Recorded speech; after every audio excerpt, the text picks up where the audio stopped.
बिस्मिल्लाहिर्रहमानिर्रहीम। अस्सलाम वालेकुम नाज़रीन, आप यूट्यूब चैनल देख रहे हैं। मैं इमरान खान हूँ। काबीना जिस तरीके से बनाई गई है, अब बिल्ली थैले से बाहर आ रही है और चीज़ें नज़र आना शुरू हो गई हैं। मियां नवाज शरीफ साहब ने फ़ौज से जो बदला लेने का ऐलान किया था और जो वो अपनी निजी महफिलों में कहते रहे हैं, हमदुल्ला मुहिब से मुलाकात हो या कुछ गैर मुल्कियों से उनकी मुलाकातें हों, वो पाकिस्तान की फ़ौज के ऊपर बहुत तनकीद करते रहे हैं। और मियां नवाज शरीफ साहब ने फ़ौज से बदला लेने का जो फ़ैसला किया था, उसका आगाज़ उन्होंने कर दिया है। आप सिर्फ कैबिनेट के ऊपर जो PMLN के शामिल किए गए बंदे हैं उन पे नज़र डालें तो जो वजारतें जिस तरीके से दी गई हैं, हर चीज़ खुलकर सामने आ जाती है। राना सनाउल्लाह साहब को आप देखें, उनके फ़ौज के बारे में जो बयानात थे वो आप सब जानते हैं, आपको पता ही है। जावेद लतीफ़, उनके ऊपर एक केस भी इसलिए बना कि वो पाकिस्तान टूटने की बात कर रहे थे, उनके ऊपर ट्रीज़न का मुकदमा बना हुआ है। और जावेद लतीफ़ कितना पाकिस्तानी इदारों के ख़िलाफ़ बोलते रहे हैं ये भी आप सब जानते हैं। उनको भी वफाकी वज़ीर बनाया गया है।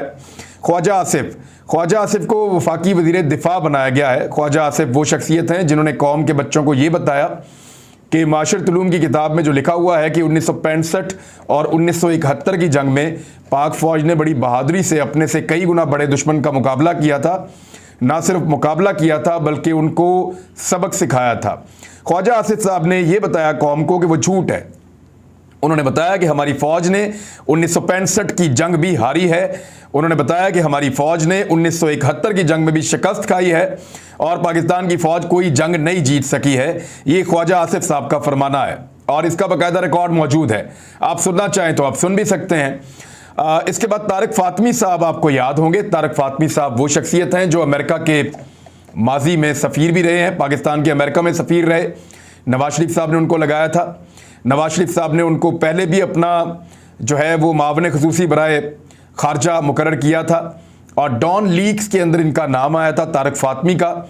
ये डॉन लीक्स का हिस्सा थे पाक फ़ौज ने, जिसके ऊपर बहुत एतराज़ किया था। पाक फ़ौज को बहुत दुख हुआ था कि पाकिस्तान की फ़ौज के ख़िलाफ़ एक प्रोपेगेंडा किया गया है जो पाकिस्तान की कैबिनेट के लोगों ने किया है, पाकिस्तान के वज़ीर आज़म ने किया है। उसके ऊपर फिर एक तहकीकात हुई थी। तहकीकात के बाद मियां नवाज शरीफ साहब ने परवेज़ रशीद साहब और तारिक फ़ातमी साहब, इन दो किरदारों की जो खिदमात हैं वो वापस ले ली थी और फिर इनको कैबिनेट में से निकाल दिया था। तारिक फ़ातमी को उनके ओहदे से हटाया गया क्योंकि इनका नाम डॉन लीक में था और डॉन लीक्स की वजह से पाक फ़ौज के ऊपर, उसके किरदार के ऊपर उंगली उठाई गई थी और भारतीय नैरेटिव को पाकिस्तानी नज़रिए के मुकाबले में सपोर्ट किया गया था। तो तारिक फ़ातमी अमेरिका की भी चॉइस हो सकते हैं, अमेरिका के बड़े फेवरेट हैं और हमेशा से अमरीकी कैंप का हिस्सा रहे हैं। और प्रो अमेरिका जो PMLN के अंदर जो लोग प्रो अमेरिकन हैं उनमें तारिक फ़ातमी साहब का नाम है। तो तारिक फ़ातमी साहब को अमेरिका की भी चॉइस हो सकते हैं क्योंकि अमेरिकन इस पूरे खेल का एक बुनियादी सतून है और अमेरिका ने इस खेल को बाकायदा स्पॉन्सर किया है। मुबैना तौर पर जो चीज़ें चल रही हैं, जो फ़ॉरेन एलिमेंट पाकिस्तान में आकर मुदाखलत करके गया है तो वो अमेरिका का था। तारिक फ़ातमी एक और करैक्टर है, राना सनाउल्लाह का मैंने आपको बताया, जावेद लतीफ़ का बताया, ख्वाजा आसिफ का बताया, तारिक फ़ातमी का खुरम दस्तगीर की जो फ़ौज के साथ मुखालफत है वो ढकी छुपी नहीं है। और इनके वालिद तो वैसे अयूब खान के साथ थे और फ़ातिमा जना के ख़िलाफ़ उन्होंने बहुत गंदी कंपेन की थी। इन्होंने एक कुतिया के गले के अंदर लालटेन डाली हुई थी और लालटेन जो है वो मोहतरमा मादरे मिल्लत फ़ातिमा जना साहिबा का इंतखाबी निशान था। तो एक कुतिया के गले में लालटेन डाल के खुरम दस्तगीर के अब्बू ने पूरे गुजरांवाला में उसके चक्कर लगवाए थे। तो इतनी तज़हीक उन्होंने मादरे मिल्लत की थी।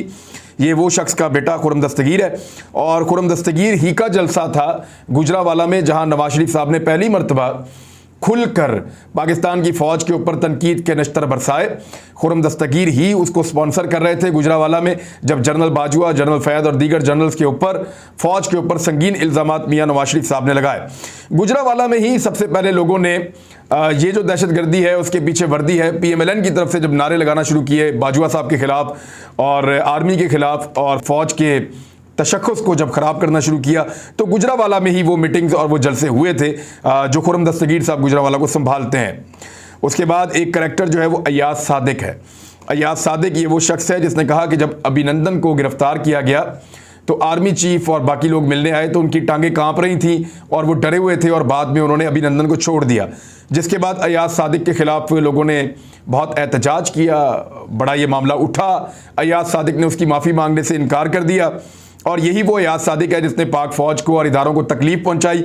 मियां नवाज शरीफ ने इनको भी कैबिनेट के अंदर शामिल कर दिया है।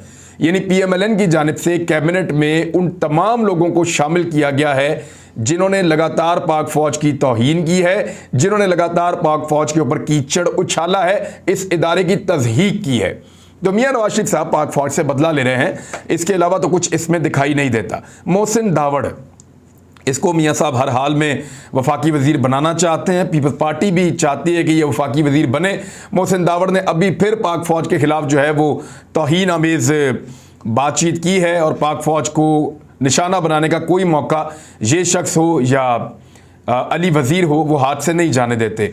और मैं आपको फिर याद दिला दूं कि इन दोनों के लिए मुक्तदर हलकों ने, ताकतवर हलकों ने पाकिस्तान के इमरान खान साहब से 2018 के इंतखाबात में गुजारिश की थी कि इनके मुकाबले में अपना उम्मीदवार खड़ा मत कीजिएगा।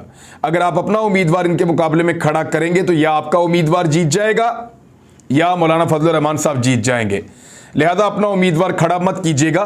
तो इनको बाकायदा तोहफे में ये 2 नशिस्तें दी गई थी ताकतवर हलकों की जानिब से, और फिर इन्होंने अपने एहसान का बदला ऐसे चुकाया कि फौज के ऊपर ही चढ़ दौड़े और फौज के ऊपर इन्होंने बहुत ज़्यादा तनकीद की। अब बुग़्ज़ और बदले का आलम यह है, आप यहाँ से अंदाज़ा लगाएं कि शहबाज शरीफ साहब के हलफ उठाने से पहले, काबीना बनने से पहले मरियम नवाज साहबा दाखिल होती हैं वज़ीर आज़म हाउस में और एक वीडियो बनाती हैं फातिहाना एंट्री की, और उस वीडियो को फौरी तौर पे वायरल किया जाता है। ये क्यों किया उन्होंने? आपको पौने 4 साल के अंदर खातून अव्वल जो इमरान खान साहब की वाइफ हैं, उनकी कोई एक भी तस्वीर वज़ीर आज़म हाउस में मिली? आपको नहीं मिलेगी। लेकिन मरियम नवाज साहबा एक्चुअली अपने तमाम उन मुखालिफिन को जिनको वो अपने खिलाफ समझती हैं, या उन इदारों को या उन लोगों को या उन एलिमेंट्स को ये पैगाम देना चाहती थी कि देखो मैंने तुम्हें फतह कर लिया है, तुमने जो कुछ भी किया ये मुझे हरा नहीं सके और मैं आ गई हूँ वापस वज़ीर आज़म हाउस में। चाहे 2 नंबर तरीके से आए हैं, फ्रॉड करके, बंदे खरीद के, पैसे खर्च करके, लेकिन फिर भी वो आ गए हैं। तो मरियम नवाज साहिबा ने उनसे बदला लिया और ये वो पैगाम जिनके लिए था उन तक वो पहुंच गया था। और उसके रद्द-ए-अमल के तौर पे फिर उसके बाद आपने देखा कि जो एक्स सर्विसमैन हैं, जो हाजिर ड्यूटी फौजी हैं, वो तो बहुत बहुत ज़्यादा ऑर्गेनाइज्ड होते हैं। वो कभी भी अपनी ओपिनियन को इस तरह जाहिर नहीं कर सकते। वो अंदर कुछ भी सोचते रहें, लेकिन वो फोर्स के साथ बहुत कमिटेड होते हैं। उनकी कमिटमेंट इतनी ज़्यादा होती है कि वो हर ऑर्डर को फॉलो करते हैं। लेकिन जो रिटायर फौजी हैं उनके पास तो जज्बात होते हैं और वो बयान भी कर सकते हैं। तो उन्होंने अपने जज्बात को बयान भी किया बाद में इस सारे हवाले से। अब इस वक्त जो है 2 बड़े अहम मामलात हैं जिनके ऊपर काम किया जा रहा है। पहले तो वो मैं आपको बता देता हूँ। नंबर 1, बैरूनी साजिश वाला जो खत है उसके मामले को दबाने की पूरी कोशिश की जा रही है। कैसे, अभी बताता हूँ। इंपोर्टेड हुकूमत नामंजूर का ट्रेंड जो है उससे जान छुड़वाने के लिए सर तोड़ कोशिशें की जा रही हैं। ये 2 चीज़ें अनएक्सपेक्टेड थी। इंपोर्टेड हुकूमत जब आई तो उनका जो मिशन था, नंबर 1 नैब उनके मिशन में था, नंबर 2 इलेक्ट्रॉनिक वोटिंग मशीन उनके मिशन में थी, नंबर 3 ओवरसीज पाकिस्तानियों के वोट का हक ख़त्म करना उनके मिशन में था, नंबर 4 इलेक्शन कमीशन को अपने मुताबिक पूरा ढाल लेना उनके मिशन में था, फिर निगरान हुकूमत जो बनानी है, जो अगला सेटअप आना है उसमें, और इंतखाबात के अमल को किस तरह काबू करना है, ये सारा कुछ उनका मिशन था। लेकिन 2 नए मामलात में वो घिर गए जिनका उनको पहले आइडिया ही नहीं था। एक, इमरान खान साहब की खड़ी होती हुई तहरीक, जिसमें एक मुरासला या ख़त वो बहुत बुनियादी किरदार अदा कर रहा है। हालांकि इनको ये नहीं पता कि ये ख़त ना भी होता तो ये जो 3 शक्लें इक़्तिदार में आई हैं इनको देखकर ही लोग बिगड़ गए थे। लेकिन वो ख़त के मामले को दबाना, उसके लिए वो क्या कर रहे हैं बताता हूँ। दूसरा, इंपोर्टेड हुकूमत नामंजूर के ट्रेंड से जान छुड़वाना, और उसके लिए उन्होंने बहुत कोशिश की है, जान छूटती नहीं है, बल्कि ये ट्रेंड खुद ब खुद नीचे जा रहा था। मरियम नवाज ने और मरियम औरंगजेब ने साजिश करके जाली ट्रेंड बना के उसके ऊपर प्रेस कॉन्फ्रेंसें करके और जाली डाटा शो करके दोबारा से लोगों को मुतहरिक कर दिया है। वो ट्रेंड फिर ऊपर चला गया, तो उल्टा जो है वो काम हो गया, गड़ा खोदा खुद ही उसमें गिर गए। अब इंपोर्टेड हुकूमत नामंजूर का ट्रेंड तो काबू नहीं आ रहा। जो बैरूनी साजिश वाला मामला है उसके लिए पाकिस्तान के कुछ ताकतवर हलकों ने इसको अपनी अना का मसला बना लिया है। देखें, रजीम चेंज का ऑपरेशन हुआ और जिस वक्त वो ऑपरेशन मुकम्मल हो रहा था उस वक्त इमरान खान ने यह सवाल किया था कि पाकिस्तान में कोई रह तो नहीं गया जो मेरे खिलाफ ना हो। तमाम इदारे पाकिस्तान के एक तरफ हो गए थे, मैं नाम नहीं लूंगा किसी का भी, सारे बड़े बड़ी शख्सियात, ताकतवर लोग एक तरफ हो गए थे, इमरान खान को अकेला कर दिया गया था। तो अब उनमें से कुछ ने अपनी अना का मसला बना लिया और वो ये चाहते हैं कि इस मसले को, बैरूनी साजिश को हमेशा के लिए वॉश आउट कर दिया जाए, और ये साबित करने की वो कोशिश करेंगे कि बैरूनी साजिश हुई नहीं। इस हवाले से जो सफ़ीर है और जो दीगर लोग हैं उनके ऊपर शदीद तरीन दबाव तैयार है। और तारिक फातमी को भी इसी सिलसिले के अंदर बनाया गया है। वो साबिक अमरीकी सफ़ीर भी रह चुके हैं। शहबाज शरीफ ने गैबी मदद की भी दरख्वास्त की है जो उनको फ्राहम की जा रही है मुबैना तौर पे, जो अब तक इत्तलात आ रही हैं सोर्सेज से।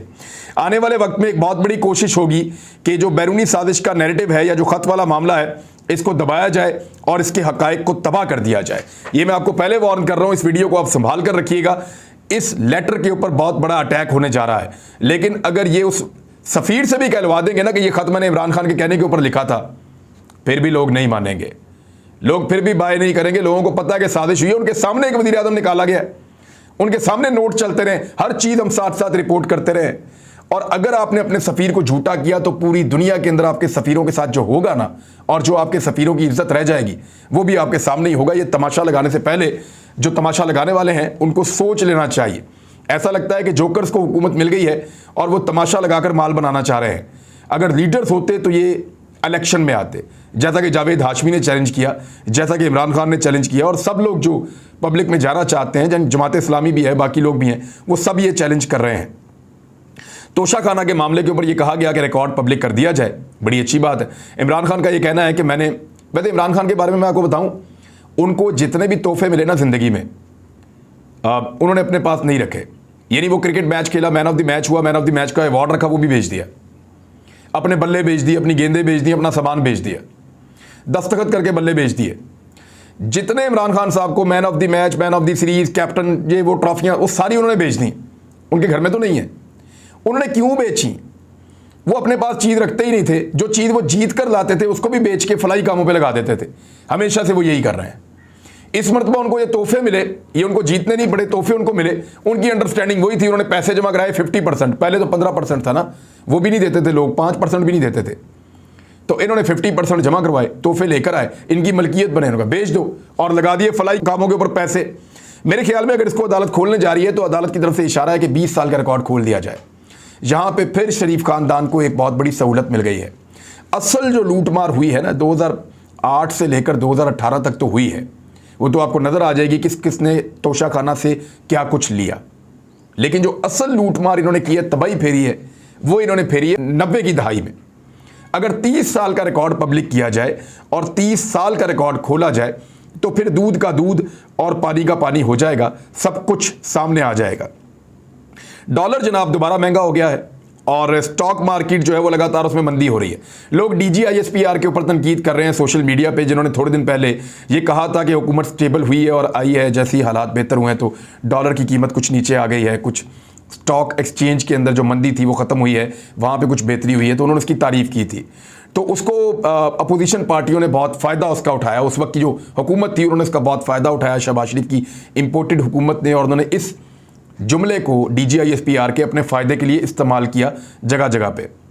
तो जब वो पॉलिटिकल डैमेज किया पाकिस्तान तहरीक इंसाफ को या उसके हामियों को, जब पॉलिटिकली डैमेज किया DGISPR के जुमलों ने, तो अब वो लोग ये दोबारा मुतालबा कर रहे हैं कि डॉलर ऊपर जा रहा है और स्टॉक मार्केट में मंदी है, तो अब भी आए और आके एक प्रेस कॉन्फ्रेंस करें। तो इसीलिए कहते हैं कि इदारों को अपने आप को सियासत से दूर रखना चाहिए। फिर इस किस्म की तनकीद सामने आ जाती है, सियासी बयानात से अपने आप को दूर रखना चाहिए और इन चीज़ों के ऊपर कम से कम बात करनी चाहिए जिससे किसी हुकूमत को या अपोजिशन को फ़ायदा हो रहा हो। मैं डाटा आपके सामने रख देता हूँ। स्टॉक मार्केट जो है वो लगातार मंदी उसमें हो रही है और 225 पॉइंट्स मजीद उसके अंदर कमी हो गई है और ये ठीक ठाक कमी है। डॉलर का मैं आपको बताऊँ गुज़िश्ता 3 दिनों में, सिर्फ 3 दिनों की बात बता रहा हूँ, सिर्फ 3 दिनों के अंदर इंटरबैंक का जो रेट है डॉलर का वो 4 रुपए और 34 पैसे बढ़ गया है, जबकि ओपन मार्केट के अंदर डॉलर की कीमत जो बढ़ी है गुज़िश्ता 3 दिनों के अंदर वो 5 रुपए 50 पैसे, यानी 5.5 रुपए डॉलर महंगा हो गया है। अब ये इस वक्त सूरत हाल है डॉलर की, ये भी मैंने आपके सामने रख दी है। उधर बिलावल भुट्टो जरदारी साहब कुछ ओहदे मांगने के लिए मियां नवाज शरीफ साहब के पास बरतानिया में गए हैं और ये सोच रहे हैं कि कम से कम 1 साल 1.25 साल इस हुकूमत को चलाएंगे। लेकिन इतना आसान नहीं होगा, इसका एक फ़ैसला इमरान खान को भी करना है। उनके पास बहुत सारी नशिस्तें हैं जहाँ से इस्तीफ़ा देने के बाद या खैबर पख्तूनख्वा की असम्बली तोड़ने के बाद वो अपनी पार्टी को और पूरे पाकिस्तान को इंतखाबात में ले जा सकते हैं, या पाकिस्तान में ऐसे हालात पैदा कर सकते हैं जहाँ पे इंतखाबात में जाने के अलावा कोई और चांस ना हो। इंतखाबात की आवाज़ लगातार बढ़ती चली जा रही है। बिलावल ओहदे मांगने के लिए मियां नवाज शरीफ के पास गए हैं वो गवर्नरशिप मांग रहे हैं, वो सदारत का ओहदा मांग रहे हैं, वो चेयरमैन सेनेट का ओहदा मांग रहे हैं, खुद वो वजीर खारजा के उम्मीदवार हैं। तो ये एक अजीबोगरीब खिचड़ी पक गई है। नवाज शरीफ साहब अपनी गेम कर रहे हैं, वो फौज से बदला ले रहे हैं, फौज को सबक सिखाने के लिए इकदाम उठा रहे हैं। दूसरी जानिब बिलावल जो हैं वो अपनी सियासत को देख रहे हैं और पंजाब में और वफाक में ज़्यादा से ज़्यादा गेन करना चाहते हैं। और उधर दादू में गरीब लोगों के घर 11 घंटे तक जलते रहे और उनकी अपनी जो कभी ऐसा हुआ कि बिलावल के काफिले में चलने वाली एम्बुलेंस ख़राब हो जाए या फायर ब्रिगेड ख़राब हो जाए। दादू में ख़राब हो गई थी, 9 बच्चे जल के जाँ बहक हो गए हैं, कितने सारे लोग ज़ख्मी हुए हैं, कितने ही घर जो हैं वो तबाह हो गए हैं। एक ऐसी आग लगी है जिसने इंसानियत को झुलसा कर रख दिया है। वहाँ पे भुट्टो जिंदा है, किसी और इलाके से जो है वो पहुँच नहीं सकी फायर ब्रिगेड, मकामी फायर ब्रिगेड ख़राब थी। ये है सिंध हुकूमत की कारकर्दगी पिछले 14 साल की। तनकीद करते हैं कि इमरान खान को इसलिए हटाया कि कारकर्दगी नहीं थी, हालांकि 4 साल भी हुकूमत नहीं की। खुद 14 साल से सिंध में बच्चे जल के मर रहे हैं, आग बुझाने का बंदोबस्त नहीं है। यह है औकात सिंध हुकूमत की और बिलावल भुट्टो जरदारी और उनकी पॉलिटिक्स की। अपने एम्बुलेंस के अंदर, अपनी फायर ब्रिगेड के अंदर हर चीज अप टू डेट रहती है जो इनके काफिले में इनके साथ चलती है। हर चीज को कंट्रोल में रखते हैं। अपनी जान बहुत कीमती है। गरीबों के बच्चे जल जल के मरते रहे, माओ ने अपने जले हुए बच्चे अपने सीने से लगाए हुए, उनकी तस्वीर देख के दिल फट जाता है। लेकिन इनको गैरत ही नहीं है। लानत जो है वो एक छोटा लफ्ज करार दिया जा रहा है इस सारे इंसिडेंट के लिए।